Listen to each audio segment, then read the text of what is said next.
अभी तक आपने सोशल मीडिया पर देखा होगा कि जो रुपए की वैल्यू है डॉलर के मुकाबले लगातार गिरती जा रही है और कई लोग इस पे आशंकाएं लगा रहे हैं कि क्या रुपया डॉलर के मुकाबले 100 या उसके पार पहुंच जाएगा। इसको लेकर काफ़ी मीम्स और काफ़ी ट्रोल्स को देखने को मिलेंगे, लेकिन उस पर बात करेंगे, गहन चर्चा करेंगे और समझेंगे कि रुपया गिर क्यों रहा है। जब रुपया गिरता है तो उसे होता क्या है और किन मायनों में रुपया हमारे लिए बहुत ही ज़्यादा जरूरी या फिर इंपॉर्टेंट कह सकते हैं अब सोशल मीडिया की भाषा में तो कैसे इंपॉर्टेंट है। नमस्कार, मैं हूँ रोशन पांडे और हमारे साथ हमारे सहयोगी वरुण कुमार जी हैं। वरुण जी, क्या कारण है कि रुपया जो लगातार गिर रहा है? देखिए, आपने लगातार ये चीज़ देखी होगी, सुनी होगी कि रुपया गिर रहा है। कहाँ से गिर रहा है, क्यों गिर रहा है, कहाँ पहुँच गया है और आगे कहाँ तक पहुँचेगा। डॉलर के मुकाबले अगर रुपया कमज़ोर है तो क्यों है, ये तमाम सवाल हैं जो अक्सर हमारे सामने आते हैं। आम भारतीय पर, आपकी और हमारी जेब पर रुपये के गिरने का या डॉलर के मुकाबले कमज़ोर होने का आखिर असर क्या पड़ेगा। तो आप ये मान के चलिए कि रुपया केवल गिर नहीं रहा है, बल्कि एशिया की इस वक्त जो सबसे कमज़ोर मुद्राएं हैं उनमें से एक बना हुआ है। मई में डॉलर के मुकाबले रिकॉर्ड निचले स्तर पर पहुंच गया था। 96 रुपया प्रति डॉलर से ज़्यादा इसकी कीमत हो गई थी और जून की शुरुआत में भी 95-96 तकरीबन ये बना हुआ था। अब जिस वक्त हम बात कर रहे हैं, इस एपिसोड को शूट कर रहे हैं, तो 95.76 इस वक्त $1 के मुकाबले रुपये की एक कीमत है। यानी कि $1 और 95 रुपये 76 पैसे एक बराबर रोशन इस वक्त हैं। अब रुपये के गिरने का मतलब क्या होता है, एक आम आदमी इसको समझे तो समझे कैसे। अगर हम ये कहें कि आज की तारीख में रुपया $1 के मुकाबले 95 रुपये का है, तो डॉलर खरीदने के लिए इसका मतलब है हमें ज़्यादा पैसे देने होंगे। यानी रुपया कमज़ोर हो रहा है, डॉलर मजबूत हो रहा है, यानी विदेश से जो खरीदारी है वो महंगी हमें पड़ेगी। रुपया गिर क्यों रहा है, तो उसकी सबसे बड़ा जो उसका कारण है वो है कच्चे तेल की कीमतों का बढ़ना। हमारे देश में जो कच्चा तेल है बहुत ज़्यादा नहीं पाया जाता है, बहुत ज़्यादा उसको नहीं निकाला जाता है, एक्सट्रैक्शन बहुत ज़्यादा नहीं होता है। तो भारत अपनी जो ज़रूरत का अधिकांश तेल है उसको बाहर से आयात करता है। आपने सुना होगा रशिया से आयात करता है, मिडिल ईस्ट से आयात करता है। और भुगतान हम जब करते हैं तो भुगतान हम करते हैं डॉलर में, क्योंकि डॉलर एक ग्लोबल करेंसी है और डॉलर में भुगतान हमें करना होता है। यानी जब तेल महंगा होता है तब हमें भुगतान करने के लिए ज़्यादा डॉलर चुकाने पड़ते हैं, यानी डॉलर की मांग बढ़ती है। और ये कारण है कि डॉलर तो मजबूत हो जाता है लेकिन रुपया कमज़ोर हो जाता है। 2026 में मध्य पूर्व का तनाव है, अमेरिका और ईरान का विवाद है और लगातार तेल की कीमतों पर दबाव बना हुआ है। हम देखते हैं कि यूक्रेन और रशिया के बीच जो कॉन्फ्लिक्ट की स्थिति बनी थी, जो युद्ध की स्थिति बनी थी, वो अभी भी बरकरार है। यानी कि इस वक्त दुनिया के अंदर दो बड़े युद्ध के मैदान खुले हुए हैं और ये दोनों युद्ध के मैदान उन जगहों पर खुले हुए हैं जो भारत के लिए कच्चे तेल का एक बड़ा जरिया है। दूसरी जो बड़ी बात है वो है विदेशी निवेशकों का पैसा निकालना। FII और FPI का आउटफ्लो होना। जब विदेशी निवेशक यानी कि जो बाहर के लोग हमारे देश के शेयर मार्केट में पैसा लगाते हैं, जब वो भारत के शेयर मार्केट से अपने पैसे को निकाल लेते हैं तो यानी वो एक तरीके से डॉलर तो खरीदते हैं और रुपये को बेचते हैं, डॉलर की मांग बढ़ती है। 2026 में बड़े पैमाने पर ऐसा हुआ कि विदेशी पूंजी को निकाल लिया गया, क्योंकि उन्होंने डॉलर में पैसा लगाया था तो उन्होंने डॉलर अपने निकाल लिए। इसकी वजह से भी रुपए पर दबाव हुआ। डॉलर की वैश्विक मजबूती एक बहुत बड़ा कारण है। दुनिया में जब जब तनाव बढ़ता है तब हम देखते हैं कि सोना महंगा हो जाता है। जब जब तनाव बढ़ता है तो लोग या कहें निवेशक या कहें कि पूरी दुनिया के देश वो डॉलर की तरफ भागते हैं। अगर सोना नहीं है तो डॉलर होना चाहिए, डॉलर और सोना दोनों हो तो बहुत अच्छी बात है। डॉलर मजबूत होता है, उभरते जो देश हैं उनकी मुद्राएं कमज़ोर होती हैं। और केवल ऐसा नहीं है कि भारत अकेला दबाव में है, दुनिया के कई देश हैं जिनकी मुद्राएं दबाव में हैं। अमेरिका के टैरिफ इसका एक बड़ा कारण है। व्यापारिक अनिश्चितता इसका एक बड़ा कारण है।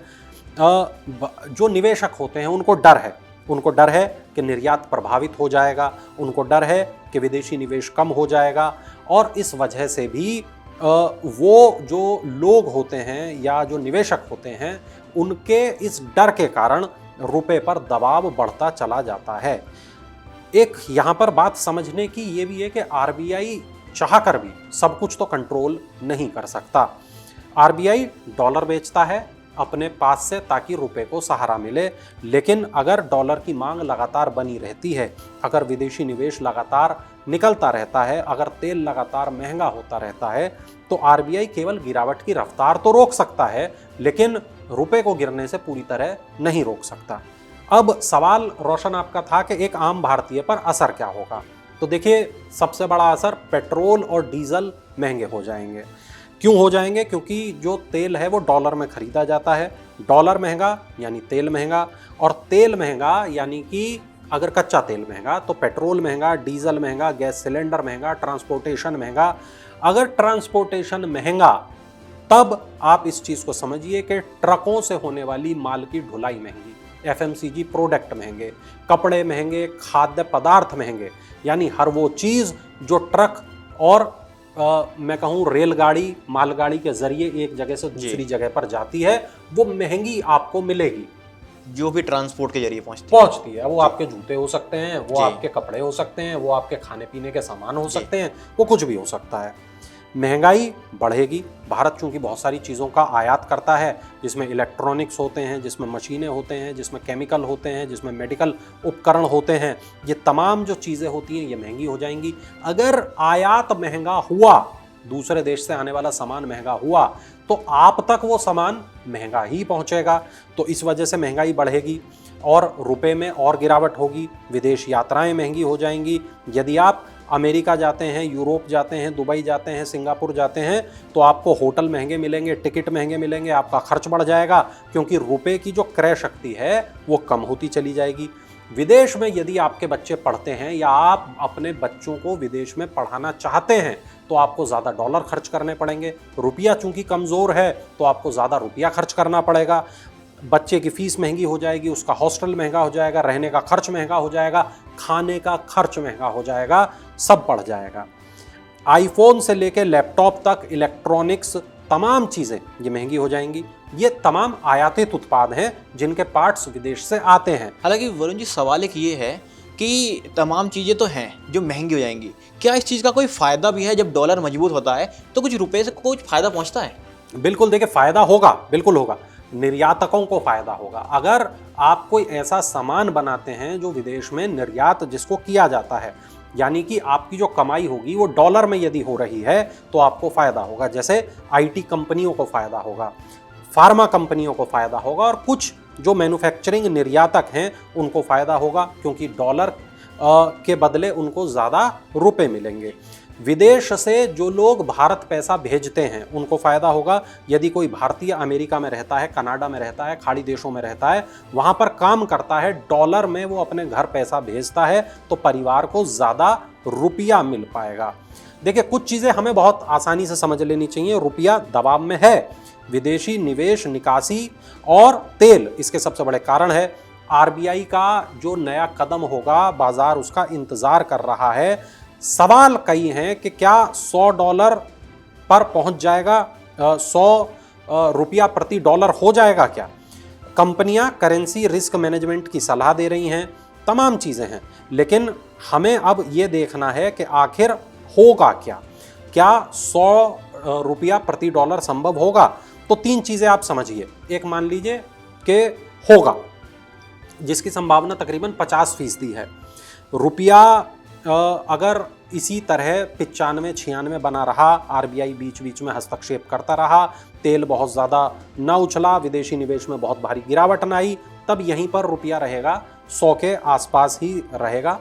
एक ये मान लेते हैं कि 30-40% इस चीज़ की संभावना है कि अगर कच्चा तेल $100 प्रति बैरल तक के आसपास पहुंच जाता है, अमेरिका ईरान और अन्य भू राजनीतिक तनाव बढ़ जाते हैं। एक और मोर्चा यदि दुनिया में खुल जाता है, विदेशी निवेशक भारत के बाजार से पैसा निकाल लेते हैं, भारत का आयात बिल बढ़ता रहता है, आरबीआई रुपए बचाने के लिए बहुत आक्रामक हस्तक्षेप नहीं करता है, तब आप मान लीजिए कि $100 रुपया प्रति डॉलर हो जाएगा।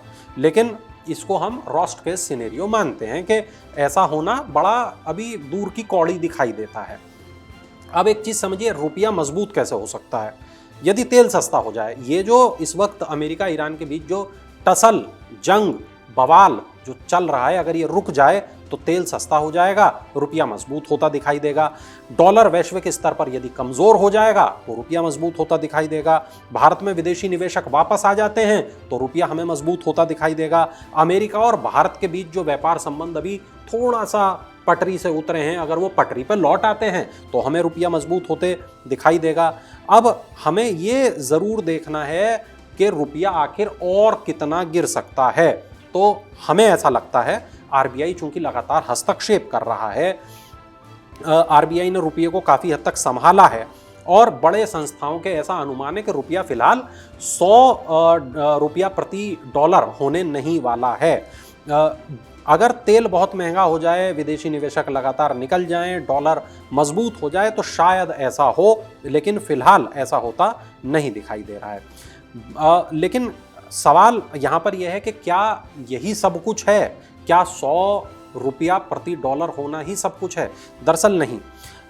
हमें ये मानना होगा कि ये हेडलाइन के रूप में तो बहुत आकर्षक दिखाई देता है, लेकिन असली जो समस्या है वो समस्या है महंगाई की, जो अभी भी भारत का युवा, भारत के हर घर महंगाई से फिलहाल जूझ रहा है। रुपया अभी और कितना गिरेगा, ये सारी चीज़ें डिपेंड करती हैं कि पूरी दुनिया में हालात कैसे होंगे। ये रुपया और कितना गिरेगा ये इस चीज़ पर डिपेंड करता है कि आगे क्या डोनाल्ड ट्रंप कोई और ऐसा अजीब कदम तो नहीं उठा लेंगे जिसकी वजह से पूरी दुनिया के अर्थव्यवस्था पर प्रभाव पड़े। रोशन, और एक सबसे महत्वपूर्ण बात, रुपया गिरे या रुपया बढ़े, उससे ज़्यादा महत्वपूर्ण हमारे लिए ये है कि महंगाई रुके। अगर वैश्विक हालात ठीक रहते हैं, अगर आरबीआई लगातार इसी रफ्तार से चलता रहता है, अगर ग्रोथ का इंजन जो भारत की अर्थव्यवस्था का है वो ऐसे ही बढ़ता रहता है, तो मुझे लगता है कि रुपया भी स्थिर होगा और आगे बढ़ेगा, और जो महंगाई आने वाली है, जिस महंगाई के तूफान की हम लगातार बात कर रहे हैं, वो भी हमें थमता हुआ महसूस होगा। बाकी दर्शक कमेंट करें और ज़रूर हमें ये बताएं कि क्या लगता है कि क्या 100 रुपया और $1 एक बराबर हो जाएंगे आने वाले भविष्य में, और यदि हाँ तो कब? क्या लगता है आपको? कमेंट करिएगा और जरूर बताइएगा। आपके राज्य की खबरें, आपके शहर की खबरें सबसे पहले जानने के लिए देखते रहें अमर उजाला। चैनल को सब्सक्राइब जरूर कर लें और पाएं हर अपडेट।